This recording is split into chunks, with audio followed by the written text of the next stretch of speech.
all right. Let's break down this new start business like it's a bad reality show. Grab your popcorn, folks. This one's going to be a good laugh. So, we've got this guy who thinks he can just wipe away all the drama with a fresh new label. Hey, I'm turning over a new leaf, he says, with all the sincerity of a kid saying he's just gonna clean his room after 3 months of chaos. But here's the thing, leaves fall, right? They fall off the tree and eventually get all crispy and crunchy, like your dreams after that first failed attempt at adulting. So, you can turn over as many leaves as you want. But guess what? They still fall. Eventually. Now, he goes from fresh and fit to fresh start. And honestly, that's about as fresh as the leftovers in my fridge. You can change the label all you want. But if your content stinks, that's a smell that's hard to cover up with a spritz of Febreze. It's like changing your socks because they are stinky, but if your feet are still gross, you just got a new pair of stinky socks. Same problem, different package. He's out here telling everyone that he's so over the beef, but come on, nobody believes that. It's like that person who swears they are so chill while their hands are shaking because they are secretly fuming.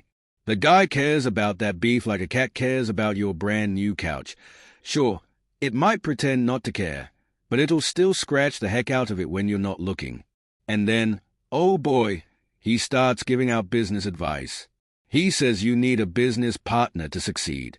Sure, because what every successful person needs is a person to blame when things go sideways. Look, buddy, if this entire operation crashes, it's your fault too. That's like saying, hey, let's both get a personal hurricane so life stays interesting. How's that for a fun partnership? Let's talk about this networking thing, shall we? He's out here talking about networking like he's the next big thing in the business world. I'm networking, he declares, shaking hands left and right. But the problem is, his hands are covered in controversy. Networking? Nah. More like networking on the very last nerve of every sponsor who's foolish enough to get involved. You can shake hands all day long, but when your hand is on fire, you're not networking, you're just spreading that fire. And now for the fresh start itself. This one's a real gem. It's like trying to start a car that has no gas, and you're sitting there with a big old smile saying, "Look, I got new wheels." Sure, your wheels are shiny, but guess what? You're still stuck in the driveway with zero chance of going anywhere. That's not a fresh start. That's a parking lot full of hopes and dreams with no fuel to get them moving. We've all been here before, right? You see a big new beginning, and everyone's hyped like it's a new season of their favorite TV show. But let's be real. This is less of a new beginning and more like rearranging the deck chairs on the Titanic. You can change the name, change the logo, heck, change your underwear if you want.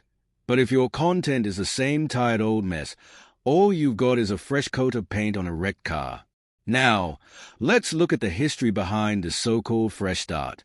Ah, yes, the Fresh and Fit podcast, beloved by controversy and full of gender dynamics hot takes that nobody asked for. I mean, their whole shtick was bringing women on the show just to roast them. What a fun, uplifting time that must have been. It was like a roast session with no invite sent out, and no one laughing except for the hosts. Can't say that's a winning strategy, but hey, they got some attention.